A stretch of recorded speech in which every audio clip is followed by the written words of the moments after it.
Hey everyone, welcome back for another episode of SpeakEasy with Eric and Cory. Today is a big day. It's not just Cory and I. We got Joe Stevens on the podcast. Joe Stevens of Stevens Brothers Construction. Joe, I'm not going to lie. The minute we formed this, you were one of the first people we had in mind in terms of when we had guests. And it's been 5 episodes without guests. You were going to be one of our first guests for sure. Because the point of this podcast is we want to put truth out there. We want to talk to people about stuff that they don't hear just in advertisements that target them. And you're that guy. You'll talk, you'll tell the truth, and I'm excited for it. Is that a good thing or bad thing that you thought of me first? I'll let you know if this is a bad idea once this is over. But okay. I really appreciate you coming on. And Thanks, look, man. I firsthand have dealt with Joe in building this podcast. I mean, the entire set. He's also built this entire upstairs, which is pretty incredible. You built the addition at my house. Hopefully the county is not listening because, you know, Cut that part out. about this upstairs. We don't know about this upstairs up here. But Joe, I've seen your work firsthand, and the reason why I wanted you on here was twofold. One, you're a truth teller, which I appreciate, but also you're like us. You're out here to do good quality work, take care of people. You're not just here for the profits, and that's rare. So I'm really excited to have you here. Thanks, man. I appreciate it. Yep. So I definitely we this is why we mesh so well, right? Because we care about more than just the money. Yeah, right? when you find That's the people difference. when you find people that you align with in this kind of stuff, you latch onto them. And yeah, like Eric said, when we were forming this podcast, it's like, who can we have as guests? Joe, first thing. Yeah, for sure. Now I'm nervous. So All the pressure. The format's going to be, I've got some questions, right? They're your Got stock it. questions. We'll go through it. I know you well enough to know you're not going to follow it perfectly, and that's totally fine. Say whatever you want to say. Let's go into the weeds. Yeah, let's and do it. Wherever it takes us, it takes us. But yeah, I'm excited, man. So, All right, let's do it. all right, wiffle ball first. Tell us a little bit about yourself and your background. All right, so first off, where I was born and raised, well, not raised, but born in Oceanside, so nearby, 30 miles south of here. My parents moved us up here when I was like 4 years old, partly because you get a house for $100,000 and it was cheap. Gone are the days. Yeah. If only I bought Buy a boat now. If I only bought 20 houses back then, right? Yep. So we moved up here. There's kind of just 2 neighborhoods. I kind of didn't know it, but I grew up in a small town, right? Like even graduating high school, even to this day, everyone's like, "Oh, I've been here for a while. I moved here in 2008," and I'm like, "We already didn't want any of you guys here. Like it's too crowded." So it grew up pretty small, kind of humble, small house. What did we grow up? 1,100 square foot house with 5 kids, and then my parents. So What was the size of your house, Cory? Yeah, 1,200 I was square feet. 1080. So. Okay, so yeah, similar. And I don't think they make any houses that size anymore. I didn't even know they had 1,100 square foot houses in Temecula. Where are those at? Roarpaw Hills. If you go to the original OG neighborhoods, which are Roarpaw Hills and Winchester, all the houses that when you guys go to install solar, you have to refelt because no one's done that yet. Those houses. Okay. Which used to be fine, right? Bedrooms, small living space, small kitchen, separate from the living. Now everybody has a bunch of junk, so they got to throw it in there. And you need game rooms and family rooms and rooms you don't even go in, right? Mm-hmm. But yeah, they're out there. 1,100. I think I shared a room with both my brothers, which is one of my brothers is the other half. Of course, you guys know Jeff, the owner of my company. Shared a room with both my brothers till I was 17. And those rooms are like 10 by 10. But that's what makes you, appreciate where you go. I also later on. shared a room with 2 brothers growing up. So there you go. Yep. I only have a sister, and our setup was upstairs. But when you opened my door, you were instantly in her room. There was no hallway. So No Jack and Jill? Nothing? no, she's 10 years older than me though, so it was didn't really have too much crossover. She was out into college by the time I was. You were playing with Legos still. By the time I realized that was really weird to have a instant That is door into your weird. sister's room. Yeah, what is that? That was weird. But anyway, so I grew up right here, Temecula. Born and raised pretty much since the beginning of Temecula. I think Temecula incorporated 89. All the way through, graduated high school at Chaparral, and then I still stayed here. Raised my kids here to this day. Love this town. A little bit crowded, but all you gotta do is go somewhere else in a couple days and you'll appreciate what's here. Yeah. Really love this city. It's a great place to live. Yeah. So I mean, you don't look like the typical contractor. You might not sound like typical contractor. So how did you get into construction? How did you get to doing what you do so well? So how I got into construction, my dad was a general contractor. So right away when I say that, because this is going to be a thing that irritates me. People will think that it's my dad's license, my dad's company, and I just kind of walked into it and slowly took it over. Not the case. So how I got into this was I actually went to ITT Tech. It's not a school anymore. Piece of shit school. Never go there. I actually got raided by the FBI as I went there and shut down. Oh my God. Yeah, I swear. Nice. But anyway, ITT Tech is not a school anymore. But I went there, drafting and design. They still had D's back then. So actually, we laugh about my transcripts, but I have a bunch of D's. But I got my associate's degree in drafting and design, right? So I get hired at a truss company to do truss calcs, sit in an office all day. Air conditioning, Lost your mind. all that. Sounds exactly So I like the kind never of work went. you want to do. I was like, I can't handle this. So all growing up, my parents are like we're in that zone where it's like, go to college and it's a good idea. Plenty of opportunity and we need people to go to college. There's not enough people with a little bit more education. I went in there and I couldn't sit. I don't want to sit there. So I went into construction, what my dad did, which all growing up, my dad and mom were like, this is a tough living, don't do this.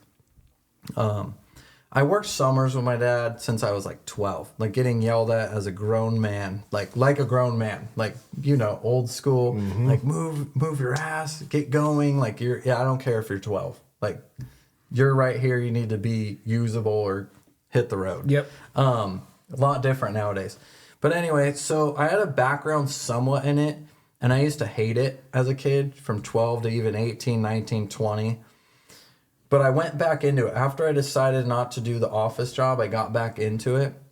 And how I started my company was I literally would look at these guys, and they'd be 50 years old and 60 years old, for whatever it is, a lot older than me at the time. And I'm like, this is how they do things is just not smart. Not efficient.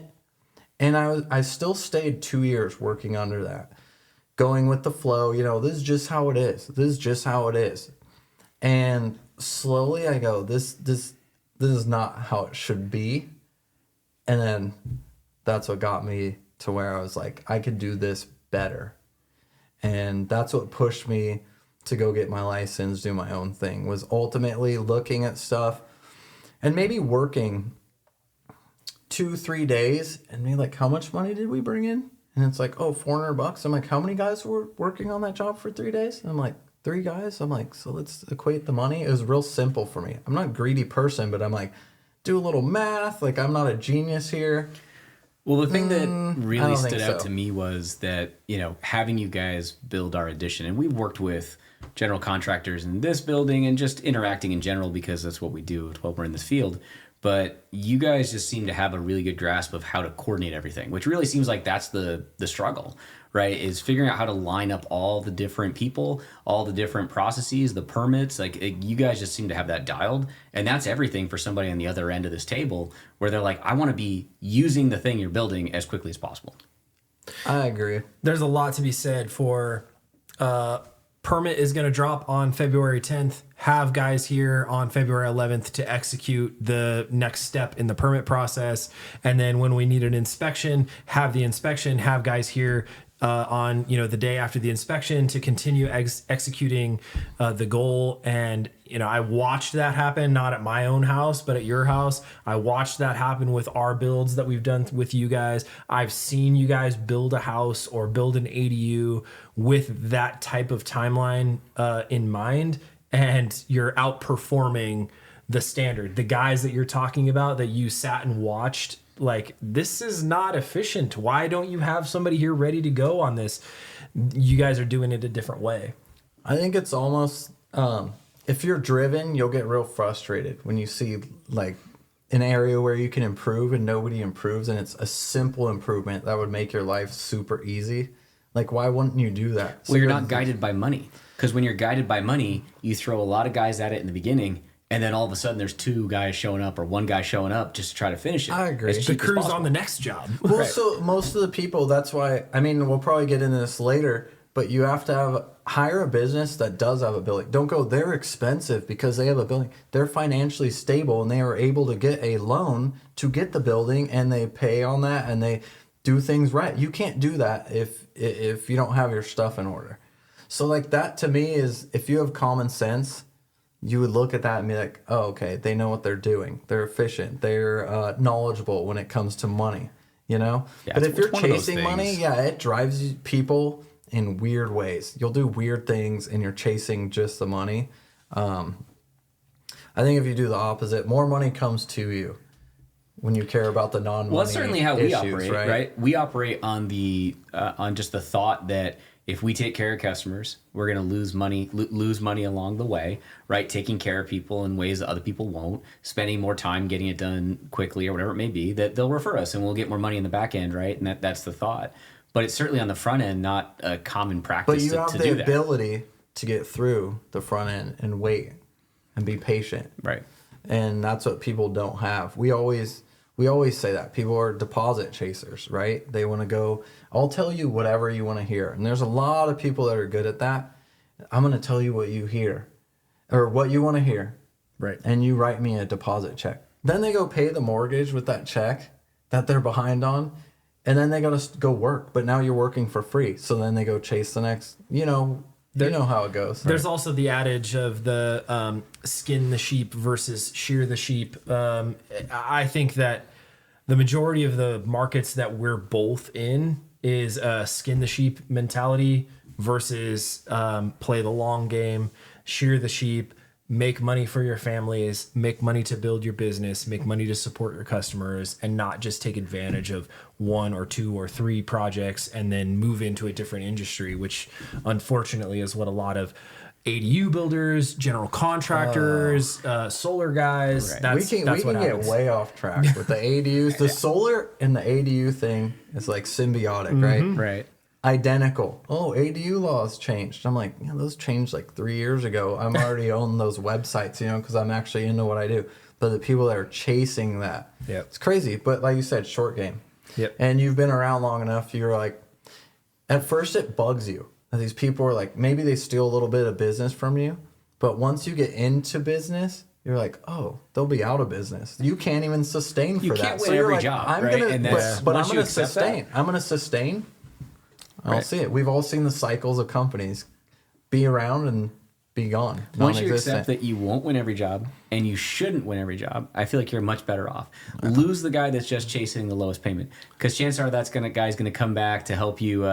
It wasn't you, but it was I think it was Will was posting Temecula Roofing was posting something of a job he lost, but then he was out servicing it. Right? That's just like it's and that so was bad. That Right. job. That was commercial, right? Yeah, and Commercial he's like sign. lifting up the rolled roofing after But 2 that years. person has their money and they'll never be back. So that's like a whole nother issue, right? You pay a company a certain amount. Oh, they're a little bit more expensive. They'll probably show up when you need to warranty something, Like Yep. they have something to lose in the future. If you have no company in the future, who cares? That your Right. roofing's falling apart, your solar's who cares? Man, how many Right? times have all of us at this table said, don't chase the cheap guy, don't use the cheap guy, but people continue to do it. And, I guess sometimes it works out, they use the cheap guy and then with the money that they saved, they do all the repairs and they are net zero. But I like to think that people believe that they're not picking the cheap guy. They like to think that they have a guy that's more affordable, but the quality guy. So they're getting deceived. They don't understand they're picking the cheap guy. yeah. I think you have to compare apples to apples. License, insurance, workers' comp versus who is this guy? I mean, we all own homes. It's nice to think like this guy could do it for 30% cheaper. Oftentimes that person ends up coming back. They'll end up where the licensed guy or the legit company is anyway. Because it doesn't make sense to even do it at the price they did it. It just comes on the back But end you- from a change orders. And But I mean, everything if else. you lock somebody in and mid-job, that person's, what do? They know they're stuck with you. So that's what people do. Yeah. Is they just lock people in. So what's the original question? What was that? I don't know. What We was got that? pretty We far got way off. We went down the whole list. We're already. that's good. We're gonna shift gears Yeah, though. yeah. So totally All right. different feel here. So tell us something about you that maybe we wouldn't know. I want you to dig This is the deep. worst part for me, by the way. Dig deep is here. this. Don't tell me that. Well, like, you guys will know this. Probably how I look is not how I seem. If you ever said, "Don't judge a book by its cover," I'm that person. I'm an old man at heart. I run for fun. I don't do drugs. I've never been in jail. You've run more miles probably like this week than Cory and I have combined in 5 years. Driving from your houses to the shop, probably I ran more. But honestly, that's don't judge a book by its cover is me to a T. And anyone who knows me would say like, yeah, what? This guy doesn't make sense. I mean, how many years have we known you? Maybe like 4 or 5? 4 or 5. And in the beginning, I think definitely we didn't know who you were at that point. So they were skeptical. We were definitely skeptical. I mean, I think because you are very real and you put it out there in this very asshole-ish way where it's like, I'm either the most real guy you've ever met or I'm just an asshole. So like I said, I feel like a person who's a bigger asshole is a person who fakes it. Yeah. I'm just going to give you what it is. Maybe you don't like it, but that's what it is. But also, you know what you're going to get when you meet someone like me. I'm not going to try to make you happy or try to sugarcoat things. That's what it is.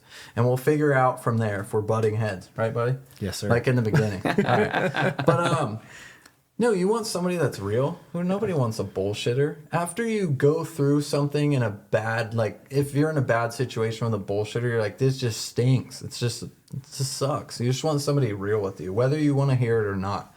You know, it's like breaking up in a relationship and your best friend's like, well, that person's terrible for you anyway. You might not want to hear it, but it's good for you. You know, I like the put up or shut up mentality, you know, and like, anybody that's going to judge you by the way you look, tattoos, oh, scary, whatever. They don't know you. They don't know your work ethic and things like that. So if people can't look past the tattoos, that sucks for them because people that do get extremely high quality work, extremely efficient builds, and something that they can be proud of and for a quality price. So I'll tell you, it sucks. Based on my tattoos and everything that I look like, it hasn't hurt me. It's only helped me. And you think it's a pro, all things considered? I think we're memorable. And I think when people, so I go to a lot of estimates meetings. And like I said, when you're not motivated simply by the money, I tell people, I like to treat clients like how I would want, if my mom was hiring someone, that's what I tell them. I want somebody to come in, be personal, give them real information, be kind, nice, not rip them off. You know, we all would. Yeah.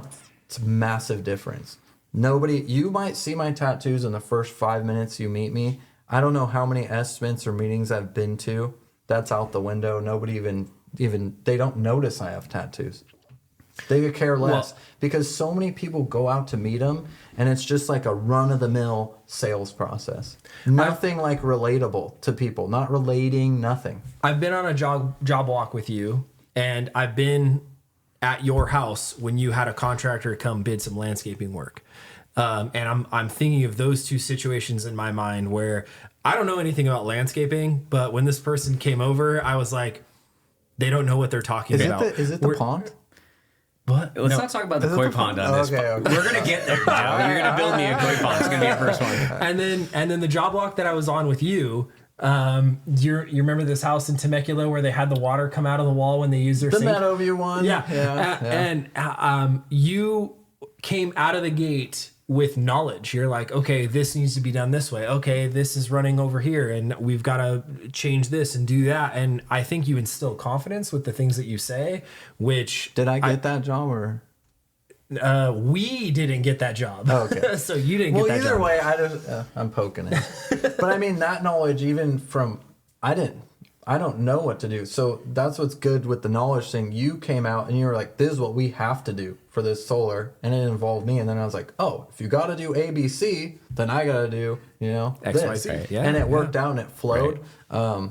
Yeah. So funny story, like when you were building the addition at my house, right? So my mom's old school. She's from a different generation. So I'm not saying all the people that are of that generation are prone to bias or prejudgment, but they kind of are. So I was like, hey, Mom, like the guy coming has a bunch of tattoos. Like he didn't break in. Like he's here to actually, meet him and talk to him. And like even my mom, who like is from that like era, immediately meeting you, she's like, oh, he's lovely. He's great. Yeah, I talked with her. She's good. Yeah. So did she make you lunch? No, she didn't. Oh. I wasn't. Yeah, she didn't make you meatballs. She wasn't that comfortable with me yet. I don't know about this. I think what people forget, just because I look this way, I still have judgments also. Every meeting I go to, I'm judging the client. Just like you said, if somebody was like, "I'm not going to hire you because of tattoos," I'll be like, "You're just uneducated." I'm here to build you something. Look at my portfolio. Look at my track record. Look at my qualifications.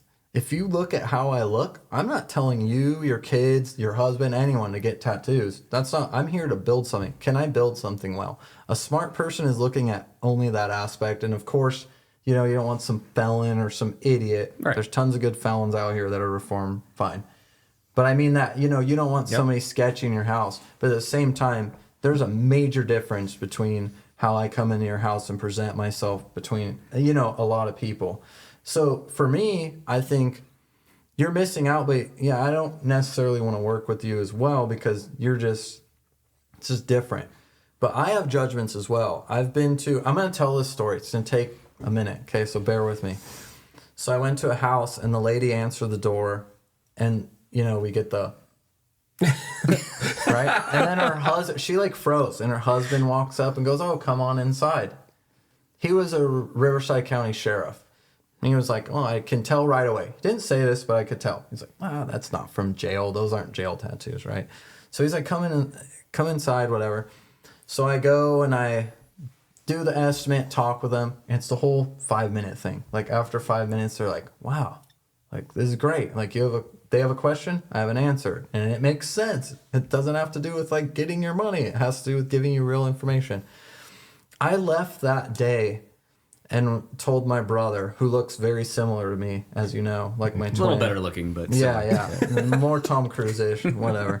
I told him we're not going to get this job, even though I knew. I was like, because I knew they were a Mormon family. I didn't know that at the time, but I know now because we're actually really good friends. I was like, we're not going to get this job. So the same way people judge me, that was one of my biggest learning lessons, was not to judge other people. Because I was like, no way, he's a sheriff.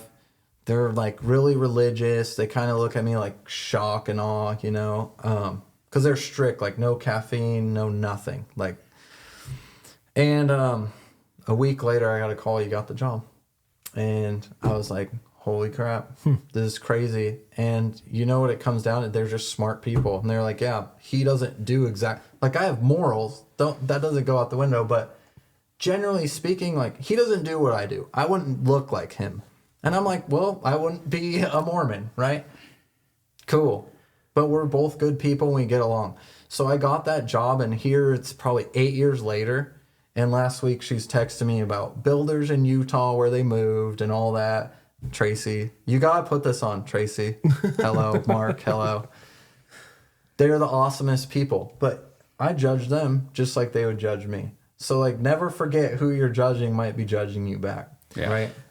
I've been in situations where it's like you're in some type of group, you know people that do this type of work, whatever the case is, you feel an obligation to use this contractor versus one that you feel like is better for the job. And I don't know of a situation where in my life, the guy that I felt obligated to use was better than the one that I wanted to use. So somebody might feel obligated not to use you because of their own beliefs, but there's a really big difference between the right guy and the obligation. And, I think that's the experience. So like feelings versus logic type of thing? Right. Right. Mm-hmm. All right. My neighbor's friend is a contractor type of thing, and you're like, oh, right. But you don't even know what he does. Right. Yeah. Try living in our world where everybody knows the solar guy. Right? It's horrible. Oh, solar.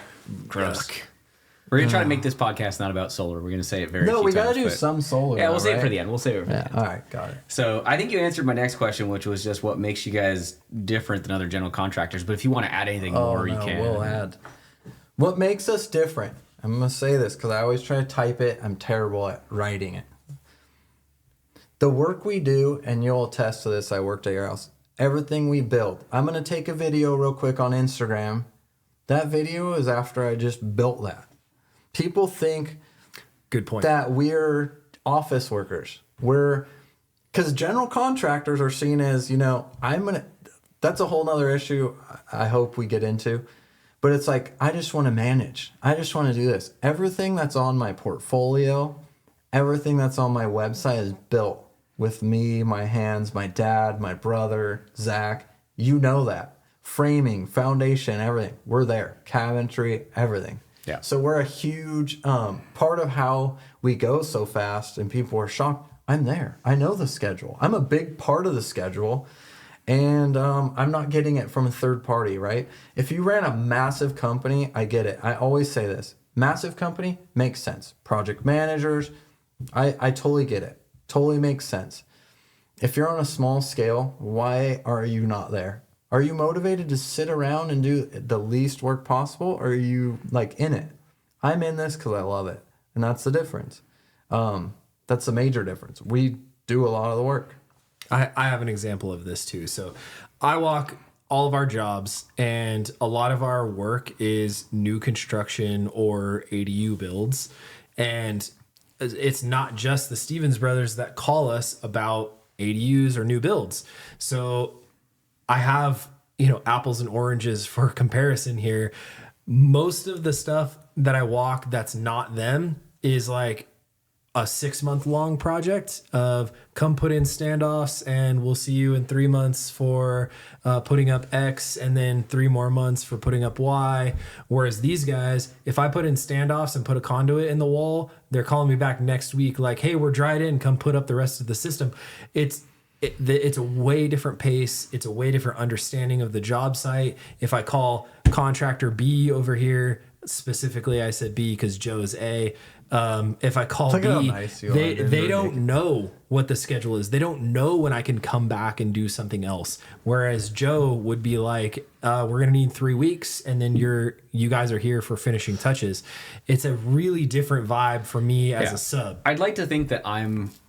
You can attest to this or correct me or whatever, but I'd like to think that I'm a pretty pain in the ass customer. Yes. I'm the guy that's going to walk out every morning, every afternoon. I'm going to check what you're doing for work. I'm going to ask you if you're ahead of your schedule, right? Not even on schedule. And I felt like you guys didn't let me down, which is kind of hard to do because I have high expectations of people working in my house.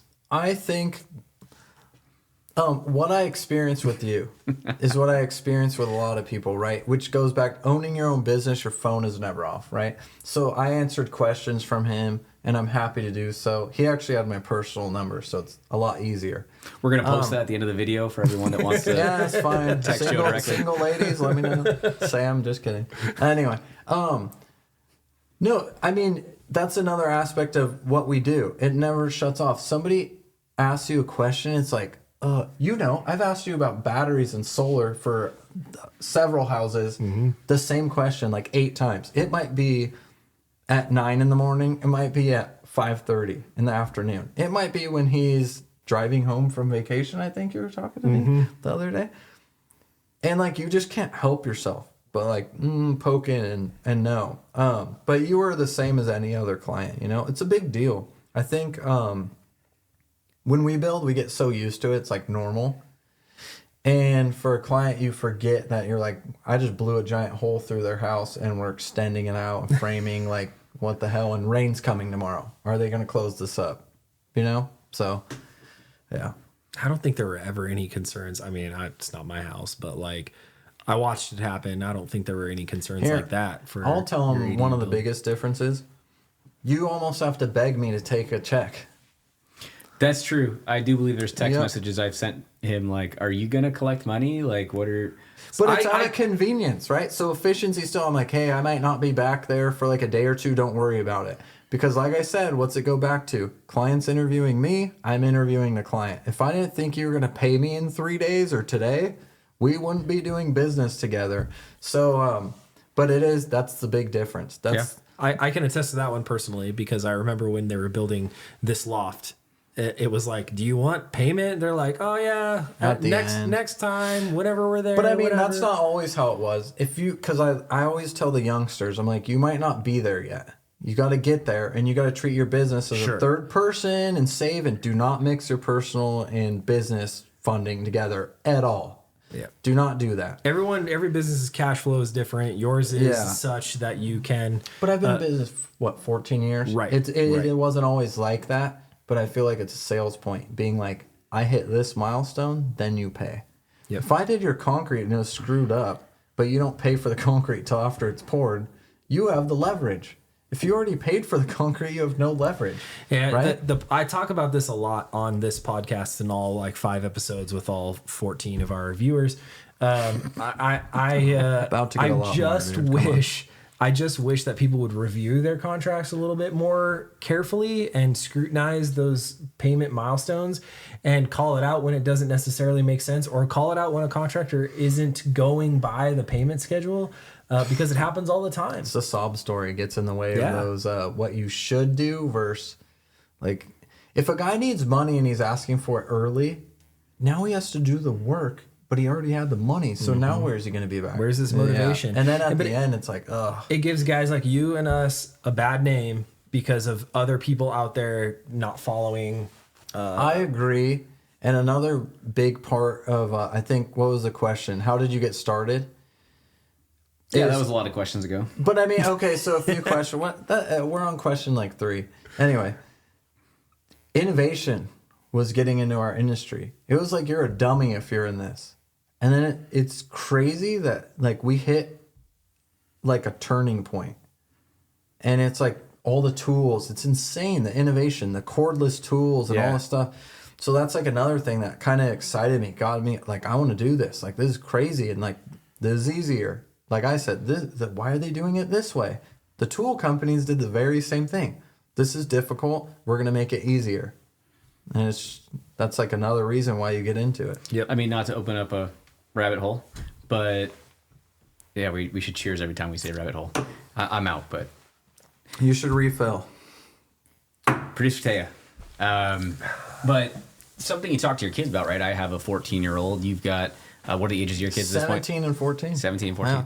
So you're a ways behind Cory, so you're not quite there. But AI is a real risk to how do you think about going after a job when you're a kid that's in high school right now? So construction is one of those things that, sure, maybe there's advancement in construction and there's already man-driven tools, right, that do some of the work. But I don't think AI is going to replace building a home like you just did. That's so not something that's these companies are good at what? Marketing.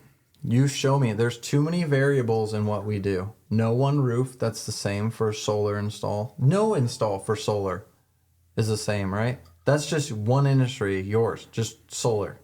What I do, drywall, framing, foundation. Show me a robot that's going to dig a hole like that. I mean, we have tractors, machines, make it easier. Perfect. You're good if you get in our industry. However, there's a giant catch-22, right? Why are people not getting into our industry?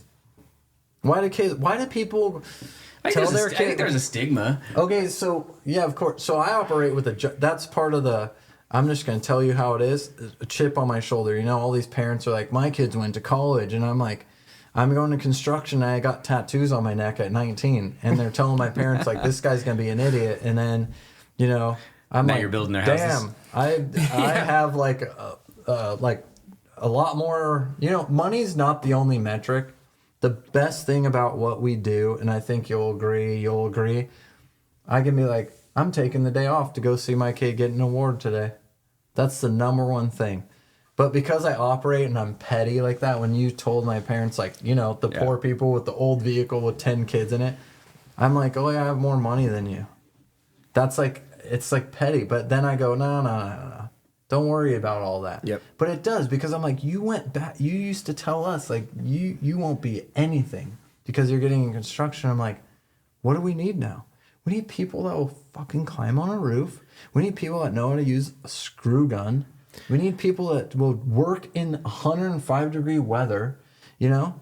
But they also need to be freaking paid for it, right? It's setting yourself apart, I think, is like the key to anything. So what Eric and I try to do with our business, what you and Jeff try and do with yours, is set yourself apart.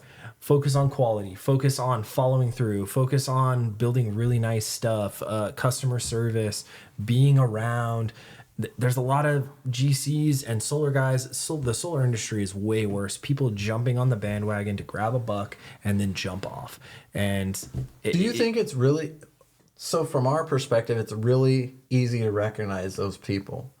Do you think if a client is really serious about solar, if they do a little research, they can recognize the same thing? Yeah, I strongly believe that if somebody did research, they could recognize it. But I think the tendency with the solar industry, it's price, or it's my friend speaks highly of this guy because they're getting a really big referral check or a travel voucher. Our businesses operate on friends and family also saying, hey, these guys are awesome, right? So it sucks. It kind of like... It gets all there's murky more right to it than a referral. You can't stop there. You know, like if somebody refers somebody, especially nowadays, great, but put them in the mix and have them in the bucket with 3 other referrals from 3 other friends and scrutinize all of them to pick the right choice. Don't just take a referral and go running with this guy. Yeah, patience. Right? Just like you buy a car, have a mechanic look at it. Don't complain afterward that you didn't have the mechanic look at it and it blew up. Unfortunately, I don't know how often that happens these days. No, I know, but yeah, okay. But it should. What's one of the biggest gripes is somebody takes the risk on the cheaper price and then complains afterward. You know they knew they were taking the risk. If you're going to take the risk, don't complain about it. Right. That's one of my biggest gripes with a customer. You knew it because that doesn't make sense. That price does not make sense. I think in our industry, 2 of the problems in solar are one, there's some big names in our industry. I'll put you on the spot. I won't confirm or whatever, but like, what are some names that come to mind if I'm like, name big solar companies for the last 5 years? Sunrun, right? Sure, everyone knows that name. Sunrun, Baker. I don't know if they're nationwide or what. I'm not huge, but they're local, big. Any big company. There's a ton, right? Tesla. Right. Tesla solar, come on. I know people rip that off their roof. So let's just stop there. And I'll just say 2 out of those 3 names, if you do some research into who they are, don't have good reputations. But the problem is all those names are relatively large in this area. And people will, again, point number 1 is they will know that name and they'll go with it. They'll know the name, so it's just who has the most money to market the best. Right. And spend the most, and they go, I spend $100 million to make $200 million. Marketing's a big industry these days. But I mean, everybody knows that. Like I said, the table, piece of furniture. You get damage on it, you're like, it's going to be a pain in the ass to get anyone to fix that. But you have a guy handcraft that, a one-man show. Yeah. He relies on the review. He relies on people will cut money right off of him or make him fix it, no problem. The big company, we'll see if we can get it out there like next week on Thursday at, 8 a.m. to 4 p.m. Yep. So that's what it is. The second point I was going to make, and I think you were touching on it earlier, is that in this industry as well, it's not just the big name everyone recognizes, so they put on blinders for the reviews, but also these people that are just like, oh yeah, refer me, and here's $2,000. Refer me, and here's a free cruise. Refer me. Look, listen, I'm not saying referrals are bad, but like it helps these people actually had work done by them or even know the company's The referrals output. are empty referrals. Right, empty referrals are the plague right now of our industries. I agree. What is it? The networks. Right. Yep. Just networking groups Networking are groups problematic, can be problematic if you haven't used the service. Now, any networking group is going to be like, use the service, trust the service. Of course you should, but you've really got to, it's not even necessarily networking groups, it's networking with people. Hey, you're my friend. Tell people about me and tell them to use me and I'll give you money. Incentivize you. Right. Yeah. And that never happens and you just get the cash. It doesn't work. I was at the driving range, this is a real story, and I just happened to be next to a guy and we start talking and come to find out he knows someone we do. And he's like, oh yeah, I refer that guy. I'm like, did he install your solar? Well, no. Why are you referring him? Well, he pays me really good. Yeah, he gives me travel vouchers. That is not a good reason. But that just goes back to like whether people are after money or like realness. If you're guided by guess money, that's like a terrible. I mean, first. everybody's guided by money, But that's I your mean, sole if priority. I talk to my friends, like you've done Joe's Solar, it's like, hey, these guys are the ones to go to. Like, it's not because I'm like, hey, they're the cheapest company, blah blah blah. But I also am like, if this guy falls off your roof and gets hurt, they have workers' comp. They're gonna look after him. Like, they're gonna be around. Like, what do they call you for, right? His old solar system. What is it? Oh, they're not around anymore. I don't even know if it's working. Can you come out? I'm like, who came out? The company that has the shitty monitoring, or the new solar company that was like, we're gonna help you out. That's the company you refer, and that's why you refer it, right? Sounds easy when you say it like that. it is up until you see a price point, and then you want to pick the cheaper guys. Everyone's instinct, right? Who doesn't want to save money when you can? And you're trying to figure out where that line is. How do I get the best deal with the best quality? We're living in the Amazon world, right? Yeah. Go on Amazon, get it cheaper. Oh, And cheaper, fast. cheaper. Oh, I think Amazon's got a little more expensive recently. Amazon is? You I don't think know. I so? feel like they're not as cheap as they used to be, but I mean, why not? You good for gotta them. I mean, get the stock price up.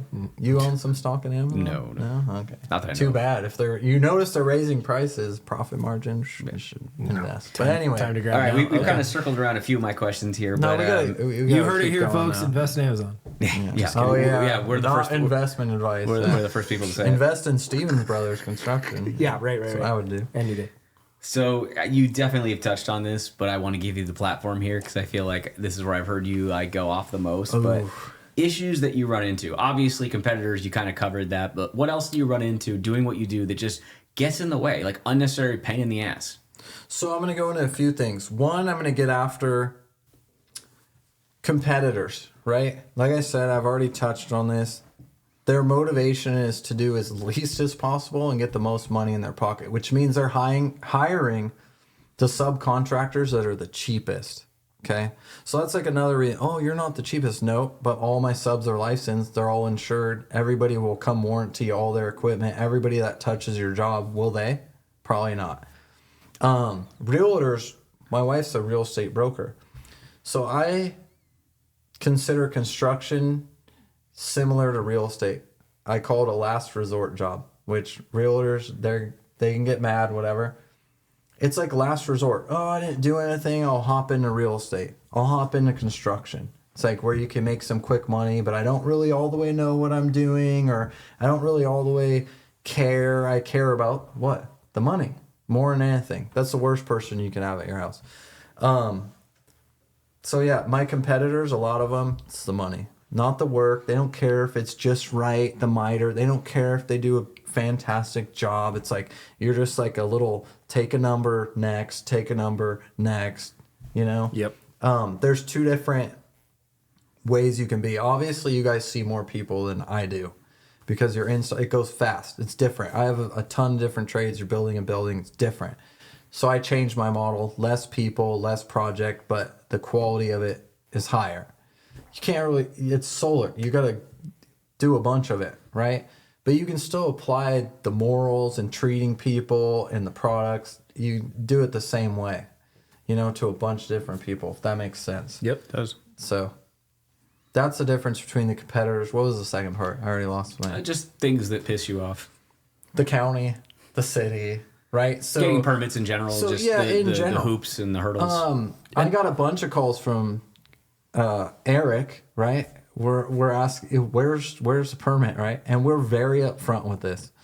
We're like, hey, 9 months, 12 months. People were like, my neighbor's uncle's cousin said we can get it in 3 months. And I'm like, really? All right, well, I'll talk to you later.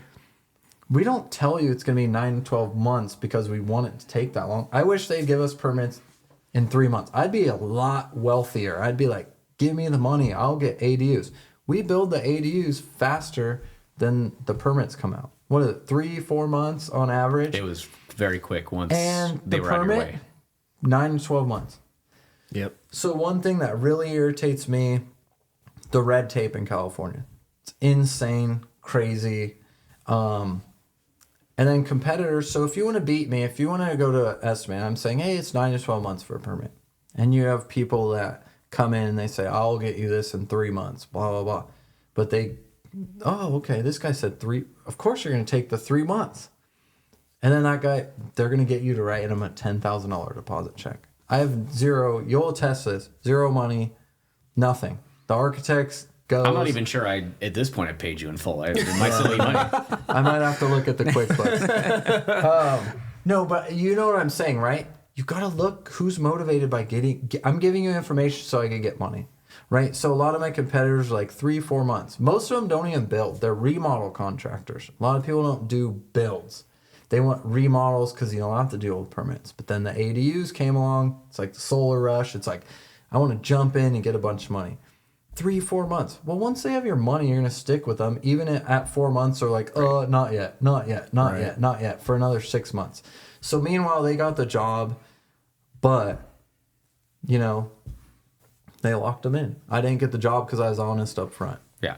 That's a frustration that's huge for me because I like to give, hey, my mom's moving in, or, oh, she's going to be in a care facility, or this. I'm like, hey, this is going to take a little bit. We build them really fast, but this is going to take some time. Yeah. Anyway, what's next? What's the next question? I don't know. I think we circled all the questions. I think we touched on it. I want to hear it. What's the next question? Like written. All the way down to the depths. I mean, I think the last question here, and we've really kind of circled it, but He's got to go home. I gotta go home. Yeah, I was in trouble. He's got to go home. We all talked about it. We all are outperforming our, what we married, or we married above our grade here. So, got to get home on time. Every guy would agree with that. Yeah, pretty much. But, yeah, I mean, again, you kind of talked about it, but what's your experience with solar as it pertains to like ADUs, like how that's going, right? There's some regulation there where you have to have solar, but they don't require you to get like the amount that's functional. Like, how do you feel about all that and how it goes? So the ADUs is like kind of, if you don't have solar on your main house, because basically an ADU is what? A guest house. That's all it is. So what do you guys do on average for us? 4 panels on an ADU? So if your main house has no solar, like what's the point? It's non-functional. Yeah, it's probably more like 8 or something, but it's still... I don't know. Some were like 4, 6. But anyway, state regulated, right? Title 24, they're going to dictate what you put on there, blah, blah, blah, tell me what you want me to do. If you build an ADU, you don't have solar in your main house, you should get solar for both. 100%. Yeah, so otherwise it's just pointless. Do it? Why do the 4 panels for an ADU? Yeah, because like it's required.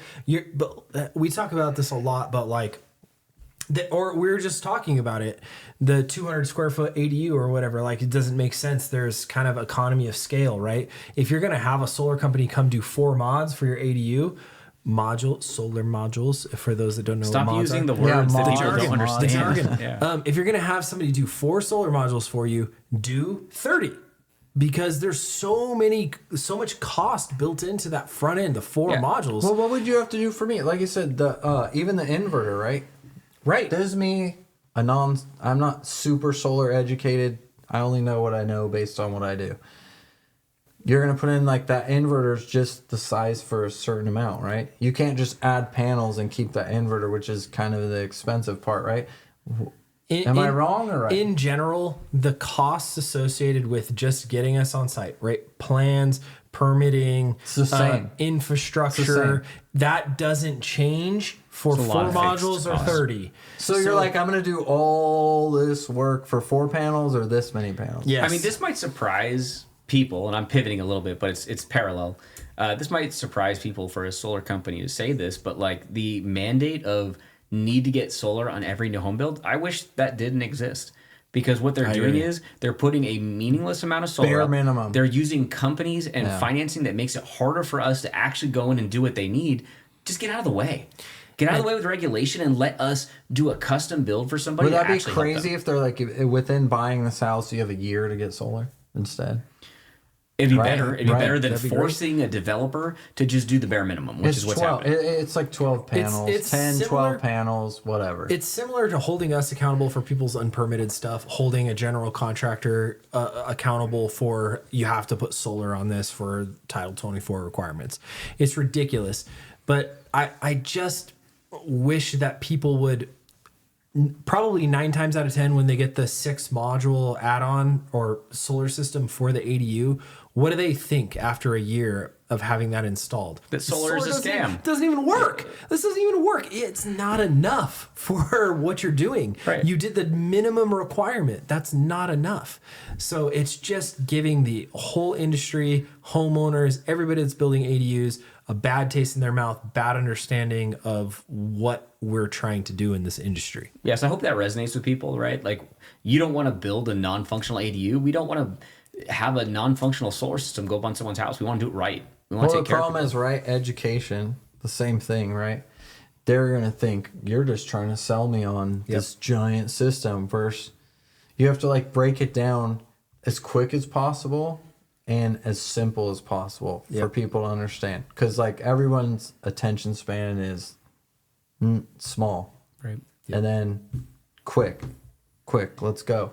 And then make it make sense. Yep. But it really does. After being in it, like I said, I still ask him questions to this day. Batteries, all that. You know, I'm like, hey, battery. Once all the outages happen, right? I'm like, batteries, this is a pain in the ass. I have no power, you know? And then all of a sudden I'm texting. I'm sure a bunch of people are texting him. But it's hard to understand. From an outside perspective, it's harder. And for picture us it to from our understand. perspective, Gotta right? research. Like, batteries became, like you brought up, relevant for just general solar systems, not for having backup power. But then all of a sudden, California has a bunch of wildfires and outages. So people are like, oh yeah, of course, backup batteries. That makes sense. So now all of a sudden, there's a lot of attention back on solar because we provide that in conjunction with our solar systems, the backup. So, you know, we go through this like, are we needed? Are we not needed? And that's why I'm so firm on, I don't want this jammed down people's throats. Let people make the decision if solar power makes sense for them. Don't just regulate it where everyone has to have it. Oh, yeah. Yeah, it becomes unattractive. Right. You jam it. Right. Yep. Nobody likes that. No. So anyways, I hope that this is just the first of, I don't know, a couple podcasts that you come on. We'll Dude, even I feel like I got a bunch more to say. Joe is coming I, back. I think we could Bunch more. squeeze Jeff in here. We need Yes. to squeeze Jeff, Right. my counterpart. That's like soft spoken and he'll get going though. We can get him going. So let's I'm make this, not the last time, but I really appreciate you coming on, Joe. Yeah, thanks for having me, man. I You're appreciate great it. at what you do in this industry. There's very few contractors like you, and You guys, same thing, right? yeah, I appreciate that. I think our company started at the same year. I just learned that today when you said it, 14 years, because New Day is 14 years as Yeah, well. 14 years. Yeah. Yep. But really appreciate you and what you do. And I think a lot of people know who you guys are, but if they don't, if you're looking for an ADU specifically, or really just any general contracting, Stevens Brothers, they're just in a class of their own. So I really appreciate Thanks, what you guys man. I do. appreciate it. Of course. And same goes about these guys, solar, right? Right. I We're not a post your scam. We're not a podcast. scam just because we're solar. No. They don't pay me nothing. Trust me, I would tell you if they suck. They don't. You guys do all my work. I deal with a lot of people. You got to make my job easy. If you don't, you're out. You guys make my job easy. You guys are good. There's no incentive there. You guys are just good because you're good. So, Likewise, man. Likewise. yeah, I Appreciate it. appreciate all your Cheers, help. boys. Cheers. It's empty. We're all Cheers, empty, I think, cheers, except Corey. cheers. Classic. Thanks again for joining us for another episode of Speakeasy with Eric and Cory. We'll see you next time.